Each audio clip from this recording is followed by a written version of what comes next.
According to state media reports, Russian aerospace forces have taken delivery of a new Il-76MD-90A heavy transport aircraft as part of program to equip its military with high-demand weapons and equipment. The aircraft is intended to play a key role in Russia's strategic and tactical transport missions, moving troops and equipment to supporting airborne operations. Russia has offered its Kronstadt Orion E unmanned aerial vehicle as a candidate for new fleet of advanced drones for Indian Armed Forces. The Orion E drone is designed for reconnaissance, intelligence gathering and targeted strikes in various weather conditions, both day and night.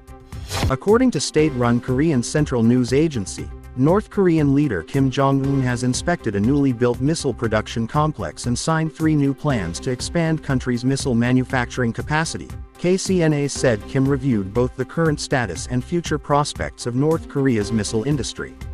A swarm of 49 quadcopter drones was brought down within seconds during a test organized by a pirates at Indiana National Guard Base. The Leonidas system, developed by California-based company, used high-power electromagnetic waves to simultaneously disable the onboard electronics of all the aircraft.